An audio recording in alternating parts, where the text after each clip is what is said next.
এর জান কবজ করতে তুমি যে পরিমাণ কষ্ট দিয়েছ তার চেয়ে 4 গুণ বেশি কষ্ট দিয়ে আজ শয়তানের প্রাণ বের করে নিয়ে আসো।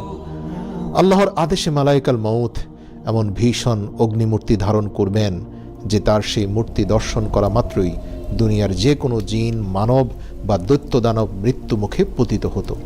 মালাইকাল মাউত জাহান্নাম হতে 70,000 অগ্নিময় শিকল সহ লক্ষ লক্ষ ফেরেশতা সঙ্গে নিয়ে পাপাত্তা শয়তানের জান কবজ করতে রওনা হবেন। শয়তান মালাইকাল মাউতকে দেখা মাত্র দৌড়ে পালানোর চেষ্টা করবে। মালাইকাল মাউত তাকে সম্বোধন করে বলবে, হে পাপিষ্ট শয়তান, তুই দুনিয়ার অগণিত মানুষকে সৎ পথ হতে ভ্রষ্ট করেছিলি। আজ তোকে তোর সেই কৃত কাজের ফল ভোগ করতেই হবে। একথা শুনে সে দুনিয়ার এক প্রান্ত হতে অপর প্রান্ত পর্যন্ত সারা দুনিয়ায় ছোটাছুটি করতে থাকবে, কিন্তু তার এরিয়ার বাইরে যাওয়ার সক্ষমতা তো তার নেই। মালাইকাল মউত তার দলবল সহ তাকে কয়েক দফা ধাওয়া করতে থাকবেন। পাপাত্তা শয়তান অবশেষে শ্রান্ত ও ক্লান্ত হয়ে হজরত আদম আলাইহিসসালামের নিকট এসে দাঁড়িয়ে বলতে থাকবে, হে আদম, তোমারই জন্য আজ আমি মহাপাপী, তোমারই জন্য আমার এই দুর্দশা। এই কথা বলতে না বলতে মালাইকাল মাউত দলবল সহ সেখানে উপস্থিত হয়ে শয়তানকে বন্দী করে ফেলবে এবং জাহান্নাম হতে আনিত অগ্নির পেয়ালা পান করাবেন জবরদস্তি করে। সেই অগ্নি পেয়ালা পান করা মাত্রই শয়তান এমন ভীষণ শব্দে একটি চিৎকার করে উঠবে যে সেই সময়ে দুনিয়ার জিন, মানব যদি কেউ থাকতো তাহলে শয়তানের এই চিৎকারই তাদের মৃত্যুর জন্য যথেষ্ট হতো। মালাইকাল মউত অত্যন্ত কঠোর শাস্তি দিয়ে ইবলিসের জান কবজ করবে। এরপর মালাইকাল মউত একে একে যাবতীয় ফেরেশতার জান কবজ করবেন। তখন আল্লাহ তাআলা জিজ্ঞেস করবেন, হে আজরাইল, এখন আমার সৃষ্টির মধ্যে কে আছে? মালাইকাল মউত উত্তরে বলবে, হে পরওয়ারদিগার, আপনি চিরজীবী, আপনি আছেন এবং আপনি থাকবেন। তাছাড়া আপনার একমাত্র গুনাহগার বান্দা এই আমি জীবিত আছি। তখন আল্লাহ তাআলা বলবেন, হে আজরাইল, নিশ্চয়ই তুইও আমার এক মাখলুক, আর তুই তো জানিস প্রত্যেক প্রাণীকে মৃত্যুর স্বাদ গ্রহণ করতে হবে। আমার এই বাণী কি তুই শুনেছিস? আজরাইল মাথা নেড়ে কাঁদতে কাঁদতে বলবে, হে আল্লাহ, আমি অবশ্যই শুনেছি। অতএব আল্লাহ নির্দেশ দিবেন, অতএব এখন নিজ হাতে নিজের জান কবজ কর। তখন মালাইকাল মউত নিজ হাতে নিজের জান কবজ করে মৃত্যুমুখে পতিত হবে।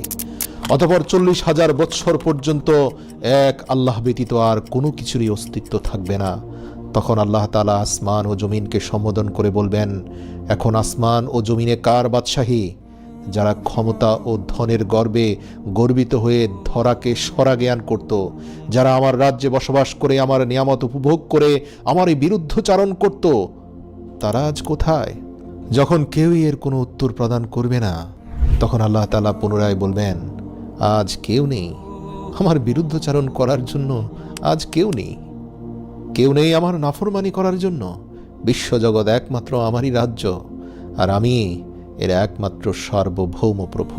আমরা সকলেই জানি হযরত ইসরাফিল আলাইহিসসালাম দ্বিতীয়বার সিংগায় ফুৎকার দেওয়ার পর সকল মৃত মানুষ পুনরায় আবার কবর থেকে জেগে উঠবে। এখন প্রশ্ন হলো, হযরত ইসরাফিল আলাইহিসসালামের 2 ফুৎকারের মাঝে সময়ের ব্যবধান কত হবে? রাসূল সাল্লাল্লাহু আলাইহি ওয়াসাল্লাম বলেন, অতঃপর আল্লাহ আকাশ থেকে বৃষ্টি বর্ষণ করবেন। তখন মানুষ উদ্ভিদের ন্যায় বের হতে থাকবে, ঠিক যেমন আকাশ থেকে বৃষ্টি বর্ষণের পর শক্ত ভূমির মধ্যে সবুজ ঘাস জন্ম নেয়। হাদিসে এসেছে, পৃথিবীর প্রত্যেকটি মানুষের পশ্চাদাংশের একটি পুচ্ছের হাড় আল্লাহ তাআলা সর্বপ্রথম তৈরি করবেন মাটির ভেতরে। ওই একটি হাড় ছাড়া সমস্ত শরীরের অস্তিত্ব কিন্তু তখনও ফিরে আসবে না, আর তা থেকেই আবার কিয়ামতের দিন মানুষকে সৃষ্টি করা হবে। বুখারী 4935 নম্বর হাদিস। মৃত্যুর পর পুনরুত্থানে বিশ্বাস রাখা ঈমানের অন্যতম মৌলিক বিষয়। মৃত্যু যেমন সত্য, মৃত্যুর পর পুনরুত্থানও ঠিক এমনই সত্য। মহান আল্লাহ তার স্বীয় কুদরত ব্যবহার করে ছিন্ন ভিন্ন মৃত সব শরীর একত্র করবেন। পৃথিবীতে যদি কাউকে বাঘে খেয়ে ফেলে, অথবা সে যদি পানিতে ডুবে মরে যায়, অথবা আগুনে পুড়ে মরে গেলেও দেখা যাবে কিয়ামতের দিন সে একদম সুস্থ সবল হয়ে ফিরে আসবে। এই সব কিছুর পুনরুত্থান ঘটাবেন মহান আল্লাহ। এ বিষয়ে পবিত্র কোরআনে কাফের মুশরিকদের একটি প্রশ্নের উত্তর আল্লাহ দিয়েছেন। সেখানে কাফের মুশরিকরা বলে, আমরা মরে যাওয়ার পর আমাদের হাড়গুলো যখন পচে গলে যাবে তখনও কি আমাদের পুনরুত্থিত করা হবে? এ তো অসম্ভব বিষয়। আল্লাহ তাআলা বলেন, হে রাসূল, আপনি বলে দিন, হ্যাঁ, তিনি তোমাদের পুনরায় প্রাণ সঞ্চার করবেন, তোমাদের দেহের আকৃতি দান করবেন, যিনি প্রথম তোমাদের সৃষ্টি করেছেন। একবার ভেবে দেখো, তার জন্য কি এটা একান্তই সহজ নয়, যিনি তোমাদের অস্তিত্বহীন থেকে অস্তিত্ব দান করেছেন? সুবহানাল্লাহ। প্রিয় দর্শক, এখানে আল্লাহ রাব্বুল আলামিনের যুক্তি অকাট্য সত্য, যে আল্লাহ অস্তিত্বহীনতা থেকে আমাদের অস্তিত্ব দিয়েছেন, তিনি কি মৃত হয়ে আমাদের হাড়গোড় মাটিতে মিশে যাওয়ার পর সেখান থেকে পুনরায় উত্থিত করতে পারবেন না? এটা কি আরো সহজ নয়? আল্লাহু আকবার। সূরা জুমারের 68 নম্বর আয়াতে আল্লাহ তাআলা বলেন, সিংগায় ফুৎকার দেওয়া হবে, ফলে যাদেরকে আল্লাহ ইচ্ছা করেন তারা ব্যতীত আকাশমণ্ডলী ও পৃথিবীর সকলে আশ্চর্য হয়ে পড়বে। অতঃপর আবার সিংগায় ফুৎকার দেওয়া হবে, তৎক্ষণাৎ তারা কবর থেকে সোজা হয়ে দাঁড়িয়ে যাবে। ইরশাদ হয়েছে, কাফেররা ধারণা করে যে তারা কখনোই পুনরুত্থিত হবে না। বলো, নিশ্চয়ই হবে, আমার প্রতিপালকের শপথ, তোমরা অবশ্যই পুনরুত্থিত হবে। অতঃপর তোমরা যা যা করেছ এই দুনিয়াতে সেসব কিছু সেখানে তোমরা দেখতে পাবে। এটা আল্লাহর পক্ষে সহজ। সূরা তাগাবুন আয়াত নম্বর 7। সূরা বনী ইসরাইলের 49 থেকে 51 নম্বর আয়াতে আল্লাহ বলেন, তারা বলে, আমরা অস্থিতে পরিণত ও চূর্ণ বিচূর্ণ হলেও কি নতুন রূপে উত্থিত হব?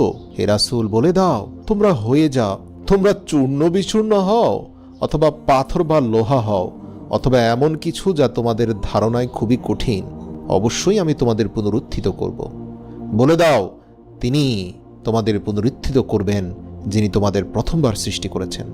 অতঃপর তারা তোমার সামনে মাথা নাড়বে এবং বলবে, তা কবে হবে?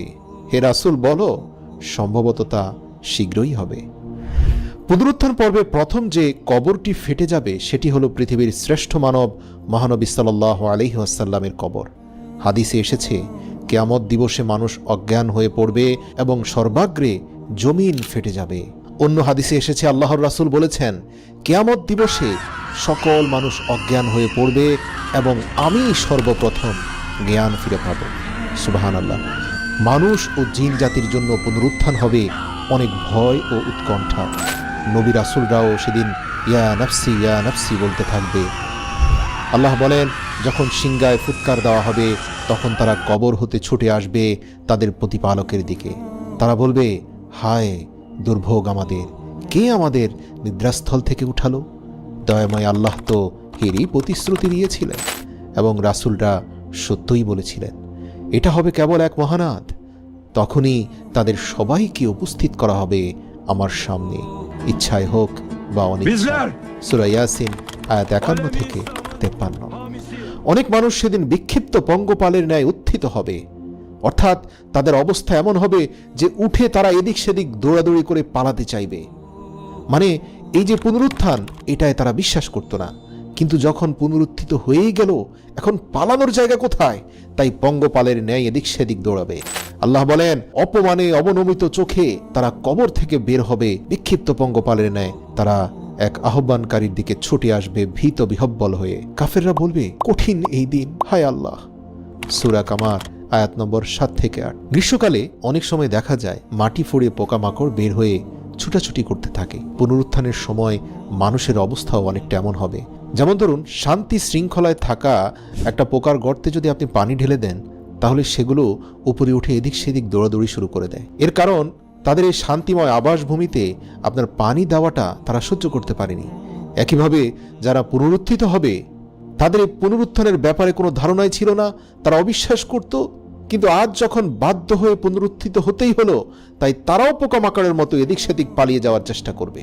নিতান্ত অসহায় নিঃস্ব হয়ে সেদিন সবাইকে পুনরুত্থিত হতে হবে। রাসূল সাল্লাল্লাহু আলাইহি ওয়াসাল্লাম বলেন, নিশ্চয়ই তোমরা নগ্ন পদে বস্ত্রহীন ও খতনাবিহীন অবস্থায় উত্থিত হবে। মুসলিম 2860 নম্বর হাদিস। প্রত্যেকে যে অবস্থায় ইন্তেকাল করবে সে সেই অবস্থায় উঠবে। যে শহীদ হয়ে মরেছে সে শহীদ হয়ে উঠবে। যে হজ ব্রত পালন অবস্থায় মারা গেছে সে হাজি হয়ে উঠবে। পুনরুত্থান যেদিন শুরু হবে সেদিন হবে শুক্রবার। হযরত আওস ইবনে সাকাফি রাদিয়াল্লাহু থেকে বর্ণিত, তিনি বলেন, নিশ্চয়ই তোমাদের শ্রেষ্ঠ দিবস হলো শুক্রবার দিন। এদিনেই প্রথম সিংগায় ফুৎকার দেওয়ার ফলে সবাই মারা যাবে এবং এদিনে দ্বিতীয় সিংগায় ফুৎকারের ফলে আবার পুনরুত্থিত হবে। ইসলামের দৃষ্টিতে মানুষের এই দুনিয়ার জীবন হলো একেবারে নিতান্তই ক্ষণস্থায়ী এবং আখেরাতের জীবন হলো চিরস্থায়ী। মৃত্যুর মাধ্যমে দুনিয়ার জীবনের সমাপ্তি ঘটবে এবং আখেরাতের জীবনের সূচনা হবে। সেই জীবন কি ভালো হবে না মন্দ হবে সেটা হাসরের মাঠে চূড়ান্ত করা হবে। যেমন আল্লাহ তাআলা বলেন, প্রত্যেক প্রাণীকে মৃত্যুর স্বাদ গ্রহণ করতে হবে, আর অবশ্যই কিয়ামতের দিন তোমাদেরকে পরিপূর্ণভাবে তার প্রতিদান দেওয়া হবে। সুতরাং যাকে জাহান্নাম থেকে দূরে রাখা হবে এবং জান্নাতে প্রবেশ করানো হবে সেই সর্বশ্রেষ্ঠ। হাসরের মাঠের ভয়াবহতা কেমন হবে, সর্বপ্রথম কোন কাজের হিসাব গ্রহণ করা হবে, কি কি জিজ্ঞেস করা হবে তা আমাদের জানা জরুরি। মানব জীবনের অনিবার্য অংশ হলো হাসরের মাঠে চূড়ান্ত হিসাব নিকাশের জন্য উপস্থিত হওয়া, কেননা এই দিনের প্রাপ্ত ফলাফলের ভিত্তিতে মানুষের আখেরাতের জীবন কেমন হবে তা নির্ধারণ করা হবে। হাসর শব্দটি আরবি, এর অর্থ হলো বিভিন্ন বিক্ষিপ্ত বস্তুকে পরিপূর্ণভাবে এক জায়গায় একত্রিত করা বা জড়ো করা। অর্থাৎ বিভিন্ন স্থানে নানান জায়গায় ছড়িয়ে ছিটিয়ে যদি কিছু থাকে, সেগুলোকে এক জায়গায় সবগুলোকে স্তূপ করলে সেটাকে হাসর বলা হয়। যেহেতু আল্লাহ পৃথিবী জুড়ে ছড়িয়ে ছিটিয়ে থাকা সব মানুষকে হাসরের মাঠে একত্রিত করবেন একটা নির্দিষ্ট স্থানে, কোনো মানুষ এবং প্রাণী সেখান থেকে বাদ পড়বে না, তাই এটাকে হাসরের মাঠ বলা হয়। মহান আল্লাহ পবিত্র কোরআনে বলেন, যেদিন তিনি তাদেরকে একত্রিত করবেন সেদিন তাদের অনেকেই বলবে, আমরা দুনিয়াতে একদিন কিংবা তার থেকে কিছুটা কম সময় কাটিয়ে এসেছি। এমনকি তারা পরস্পরকে চিনতে পারবে। যারা আল্লাহর সাক্ষাৎকে অস্বীকার করত তারা ক্ষতিগ্রস্ত হয়েছে এবং তারা কখনোই সঠিক পথ প্রাপ্ত ছিল না। অর্থাৎ একদিন আল্লাহর সামনে হাজির হতেই হবে, তার সাথে সাক্ষাৎ হবে, এতে কোনো সন্দেহ নেই। রাসূল সাল্লাল্লাহু আলাইহি ওয়াসাল্লাম বলেন, কিয়ামতের দিন সব সৃষ্ট জীবকে জমা করা হবে, এমনকি চতুষ্পদ জীব জন্তু, হিংস্র প্রাণী, পাখি সবকিছুকেই এক জায়গায় নিয়ে আসা হবে। আল্লাহ সকল প্রাণী এবং মানুষের প্রতি ন্যায় বিচার করবেন। ফলে পৃথিবীতে যে প্রাণীর শিং থাকার কারণে শিংবিহীন অন্য প্রাণীর উপর অত্যাচার করেছিল বা শিং দিয়ে গুঁতো দিয়ে তাকে হত্যা করেছিল, সেদিন অত্যাচারিত প্রাণীকে আল্লাহ তাআলা শিং গজিয়ে বলবেন, এবার তুমি প্রতিশোধ নাও। অতঃপর সে প্রতিশোধ নেবে, বিচার শেষ হবে। অতঃপর সকল প্রাণীকে আল্লাহ তাআলা বলবেন, এবার তোমরা সবাই মাটির সঙ্গে মিশে যাও। সুতরাং আজ যদি আপনি কোনো টিভির পর্দায় দেখেন কোনো নেকড়ে বাঘ কোনো হরিণকে খেয়ে ফেলেছে, অথবা বনের কোনো অসহায় পশুকে কোনো সিংহ এসে খেয়ে ফেলেছে, তাহলে এই দৃশ্য দেখে অবাক হওয়ার কিছু নেই। কখনোই এমনটা ভাববেন না যে আল্লাহ অসহায়ের প্রতি অন্যায় করেছেন, কখনোই নয়। কিয়ামতের দিন এই প্রাণীগুলো উঠবে, যে যাকে খেয়েছে সে আবার তার প্রতিশোধ নিতে পারবে। অতঃপর সকল প্রাণীকে আল্লাহ তাআলা মাটির সঙ্গে মিশিয়ে দেবেন। তাদের এভাবে মাটির সঙ্গে মিশে যেতে দেখে কাফেররা বলতে থাকবে, হায়, আজ যদি আমরাও মাটির সাথে মিশে যেতে পারতাম। পবিত্র কোরআনে সূরা নাবার শেষ আয়াতে আল্লাহ তাআলা বলেন, ইয়া লাইতানি কুনতু তুরাবা, তারা বলবে, হায়, আজ যদি আমরা এই প্রাণীর মতো মাটির সাথে মিশে যেতে পারতাম, তাহলে আমাদের আর হিসেবের মুখোমুখি হতে হতো না। আল্লাহু আকবার। আল্লাহ বলেন, সেদিন আমি আকাশকে গুটিয়ে নেব, যেভাবে লিখিত কাগজপত্র এক জায়গায় জমা করা হয়, আমি ঠিক সেভাবেই সবকিছু আমার কাছে নিয়ে নেব, যেভাবে আমি প্রথমবার সৃষ্টি করেছিলাম, এবং আমি আমার ওয়াদা অবশ্যই পূর্ণ করব। আব্দুল্লাহ ইবনে আব্বাস রাদিয়াল্লাহু থেকে বর্ণিত, নবী করিম সাল্লাল্লাহু আলাইহি সাল্লাম বলেন, নিশ্চয়ই তোমাদেরকে হাসরের ময়দানে খালি পা বা বস্ত্রহীন অবস্থায় উত্থান করা হবে। সাধারণ মানুষরা বস্ত্রহীন থাকলেও নবী রাসূলদের কাপড় পরানো হবে। এ বিষয়ে আল্লাহর রাসূল বলেন, ইব্রাহিম আলাইহিস সালামকে যখন নমরুদ আগুনের কুণ্ডলিতে নিক্ষেপ করে, তার পূর্বে তাকে বিবস্ত্র করেছিল। এতে তিনি ধৈর্য ধারণ করেছিলেন, সবর করে আল্লাহর উপর তিনি ভরসা রেখেছিলেন। এজন্য আল্লাহ তাকে এর প্রতিদান দিলেন, তাকে দুনিয়া আখেরাতের আগুন থেকে রক্ষা করলেন এবং বিনিময়ে কিয়ামতের দিন তাকে সব মানুষের উপস্থিতিতে কাপড় পরিধান করিয়ে সম্মানিত করবেন আল্লাহ। সবাই সারিবদ্ধ হয়ে নিচের দিকে তাকিয়ে চুপচাপ দাঁড়িয়ে থাকবে। হাসরের ময়দানে একে একে সকলকে উপস্থিত করার পর ফের তাদের এই সারিবদ্ধ মানুষের মধ্যেই হঠাৎ আল্লাহ তাআলা আসমান থেকে নেমে আসবেন। উপস্থিত সকলেই ডানে বামে কোথাও তাকাবে না, সোজা নিচের দিকে তাকিয়ে দাঁড়িয়ে থাকবে। সকলে নীরব নিঃশব্দ থাকবে, কেউ কোনো কথা বলতে পারবে না। তবে আল্লাহ যাকে অনুমতি দেবেন সেই শুধু কথা বলতে পারবে। কোরআনে উল্লেখ আছে, সেই চিরঞ্জীব চিরস্থায়ী আল্লাহর সামনে সকলেই অবনত হবে। সেই ব্যক্তি অবশ্যই ব্যর্থ হবে যে জুলুম করেছে, আর যে মুমিন ভালো কাজ করবে সে কোনো জুলুম বা ক্ষতির আশঙ্কা করবে না। আল্লাহ তাআলা বলেন, শুধুমাত্র তারাই কথা বলতে পারবে যাদেরকে আমি অনুমতি দেব। হাসরের ময়দানে পরিস্থিতি এতটাই ভয়াবহ হবে, সেদিন কেউ কাউকে সাহায্য করবে না। সবাই আরবিতে একটি বাক্য উচ্চারণ করবে, ইয়া নাফসি, ইয়া নাফসি। হাদিসে এসেছে প্রত্যেক মানুষই সেদিন আতঙ্কে থাকবে। সবাই বলবে, ইয়া নাফসি, আমাকে বাঁচাও, আমাকে বাঁচাও। রাসূল সাল্লাল্লাহু আলাইহি সাল্লাম বলেন, মাথার কিছুটা উপরেই সূর্য থাকবে। হাসরের ময়দান অত্যন্ত ভয়াবহ একটা জায়গা।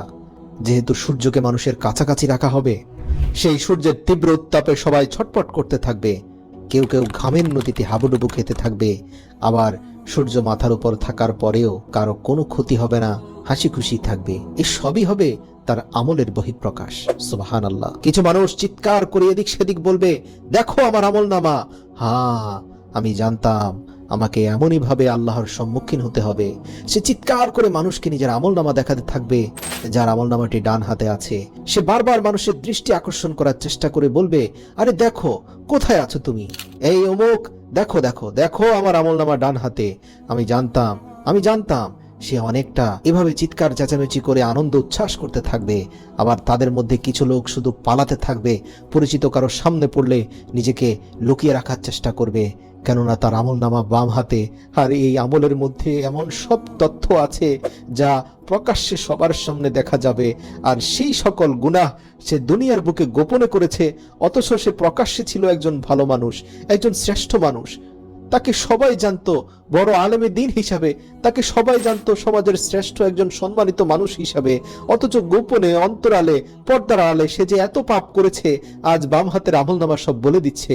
তাই সে নিজেকে লুকানোর চেষ্টা করবে, কিন্তু না, সেখানে লুকানোর কোনো সুযোগ নেই। সবকিছুই আল্লাহ প্রকাশ করে দেবে। কিয়ামতের দিন কিছু সংখ্যক লোককে অন্ধ করে উঠানো হবে। এ বিষয়ে সূরা বালাদের ৮ নম্বর আয়াতে আল্লাহ বলেন, আমি কি তোমাদের চক্ষু দেইনি? পবিত্র কোরআনের এই সূরায় মহান আল্লাহ মানুষকে হেদায়েত গ্রহণের জন্য সহায়ক যেসব নিয়ামত দিয়েছেন, তাতে চোখের কথা বিশেষভাবে উল্লেখ করেছেন। যারা এই নিয়ামতের শুকরিয়া করবে না, কিয়ামতের দিন মহান আল্লাহ তাদের অন্ধ অবস্থায় উঠাবেন। পবিত্র কোরআনে এসেছে, আর যে আমার স্মরণ থেকে বিমুখ থাকবে, নিশ্চয়ই তার জীবন যাপন হবে সংকুচিত, এবং আমি তাকে কিয়ামতের দিন জামায়াত করব অন্ধ অবস্থায়। সে বলবে, হে আমার রব, কেন আপনি আমাকে অন্ধ অবস্থায় উঠালেন, অথচ আমি তো ছিলাম দৃষ্টিশক্তি সম্পন্ন? আল্লাহ বলবেন, এভাবেই আমার নির্দেশনাবলী তোমার কাছে এসেছিল, কিন্তু তুমি তা ছেড়ে দিয়েছিলে, এবং সেভাবে আজ আমিও তোমাকে জাহান্নামে ছেড়ে দেব। সূরা তাহা আয়াত নম্বর ১২৪ থেকে ২৬। অন্য আয়াতে এসেছে, আল্লাহ যাকে হেদায়েত দান করেন সেই হেদায়েত প্রাপ্ত হয়, এবং যাকে তিনি পথহারা করেন তার কোনো অভিভাবক তুমি খুঁজে পাবে না। আর আমি আল্লাহ কিয়ামতের দিন তাদের একত্র করব, উপর করে অন্ধ, মুখ ও বধির অবস্থায় তাদেরকে আমি নিক্ষেপ করব। তাদের আশ্রয়স্থল হবে জাহান্নাম। যখনই তা নিস্তেজ হবে, তখনই আমি তাদের জন্য আগুনকে বাড়িয়ে দেব। সূরা বনী ইসরাইল আয়াত নম্বর ৯৭। অর্থাৎ দুনিয়ায় তারা যে অবস্থায় ছিল, সত্যকে দেখতে পেত না, সত্য কথা শুনতে পেত না, এবং সত্য কথা বলতো না, ঠিক তেমনই কিয়ামতের দিন তাদের উঠানো হবে। অনেক তাফসীরবিদদের মতে এখানে বাহ্যিক দৃষ্টিহীনতার কথা বলা হয়নি, বরং অন্ধ দ্বারা উদ্দেশ্য হলো অন্তরের দৃষ্টিহীনতা। কারণ পবিত্র কোরআনের এক আয়াতে উল্লেখিত রয়েছে, তারা কি দেশ ভ্রমণ করেনি? তাহলে তারা জ্ঞান বুদ্ধি সম্পন্ন হৃদয় ও শ্রুতিশক্তি সম্পন্ন শ্রবণের অধিকারী হতে পারত। বস্তুত চোখ তো অন্ধ নয়, বরং অন্ধ হচ্ছে বুকের মধ্যে অবস্থিত হৃদয়। সূরা হজ আয়াত নম্বর ৪৬। তাদের অন্ধত্ব হৃদয়ের চোখের হোক আর চর্ম চোখের, কিয়ামতের দিন তাদের শাস্তি যে ভয়াবহ হবে এ কথা নিশ্চিত। পবিত্র কোরআনের একটি আয়াতে বলা হয়েছে যে সেদিন তাদের চেহারার উপর ভর করে আল্লাহ সামনে হাজির করবেন। এরশাদ হয়েছে, যাদের মুখের উপর ভর দিয়ে চলা অবস্থায় জাহান্নামের দিকে একত্র করা হবে, তারা স্থানের দিক থেকে অতি নিকৃষ্ট এবং বেশি পথভ্রষ্ট। সূরা ফুরকান আয়াত নম্বর ৩৪।